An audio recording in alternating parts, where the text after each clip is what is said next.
like to present to you the Eureka K dancers ug atong tan-awon ang ilang kinabuhing isip mga dancers. Watch this. Starka!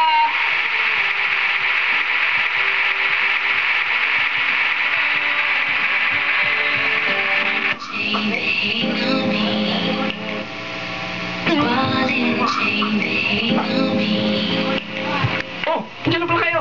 Welcome to another edition of Starka. Alam nyo, pagdating doon sa mga hatamusong pinakita ko sa inyo, dito sa Davao, wala nang makakatalo pa sa grupong Eureka. Kaya ang Singgit Davao is so proud to have them as part of the show. At ngayon, sa pag-celebrate natin ang kanilang first anniversary, we'll get to know them a little bit more. Ready na kayo? Eto na sila! Oh, Eureka!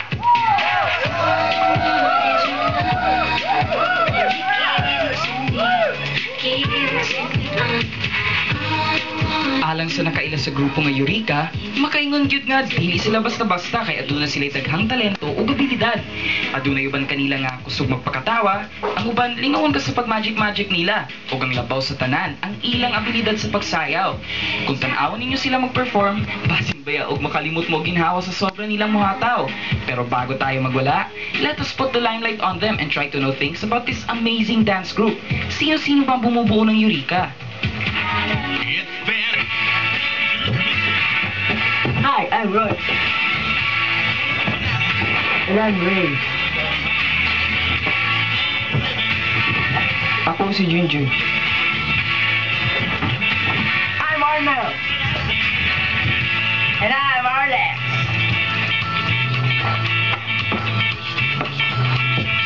I'm Maddie. Hello.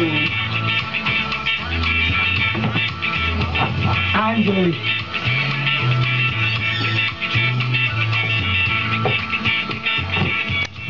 Hi, who's Harvey? Hi, I'm Amor. Karon kay nakahibalo naman mo sa ilang tagsa-tagsang pangalan, atong paminawon sila og ang ilang moderator nga si Mr. Roger Laison kung giun sa pagbuo ang ilang grupo. Hindi kami barkada talaga at first, magkakilala lang. Then, pagkauman po dato, nagkamurag na understanding ni sa isa't isa moto nagkasinabot mi na magtukod og bagong grupo para new package ba na Actually, they came from the original Konica dancers, and many were saying they were really good, and I believe that the boys have talent and they deserve some help. So when they approached me to help them, I did willingly. Teka, bakit naman Eureka ang napiling pangalan ng grupo? What's so special with the word? At ano ba talaga ang meaning nito? Came up with this name Eureka. If we remember, we recall in our high school, in our physics, there's that Greek scientist who discovered what he really wanted to know, and he shouted Eureka. So Eureka in Greek means I found it, it's here.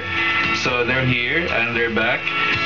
Mula nang sila'y bumalik, naaalala pa kaya nila ang pinakaunang racket na nag-perform sila as a group?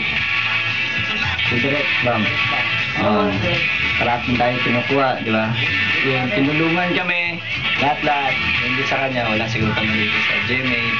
Come to think of it, diba first year anniversary ng Eureka ngayon? Paano kaya nila na-maintain ang samahan nila at meron din kaya silang sinusunod ng mga rules? Maitanong nga. Pag mag-away-away, may misunderstanding, siyempre nga na. Pero pagka after 1 hour mawala na siya. Bali, murag ano lang ba, murag istorya lang, sa atong mali, sa atong gilalisan, pagkauman. Mana, enjoyment. Something na, pika-pika dayo na rules sa grupo. Dami. Siyempre, number 1 na yung disiplina namin bawat isa. Bawal malate sa practice. Then, pag may rehearsals, walang girlfriend na dadalhin sa venue ng practices. And then, every hours na malate yung mga kasama namin, may penalty yan siya. Talagsaon gyud. I'm sure naapa mo'y gustong dugang masayran may tungkol sa Eureka dancers. At dahil nag-research talaga ako, isi-share ko sa inyo ang alam ko tungkol sa kanila. Naibalo ba mo nga aside from dancing, trip usab nila ang magdula o basketball. As in, feeling PBA play your good. O take note, importante sa ila ang education. Kaya naman, may mensahe sila para sa mga kabataan.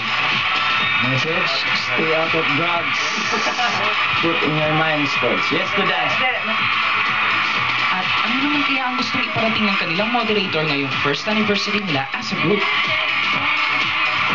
Well, I want them to improve their talent, their craft, and with their stint at GMA, I'm sure they will make it big and more power. O ayan mga erap, sa dami ng mga nagmamahal sa inyo, dapat lang na pagbutihan yung pagsasayaw para dumami din ang mga fans. Gusto mo?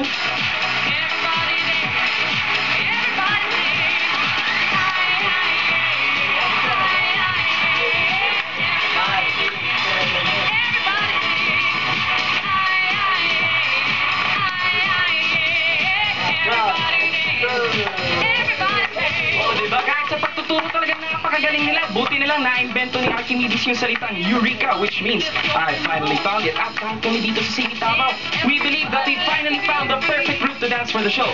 Kaya once again, this is Ram para sa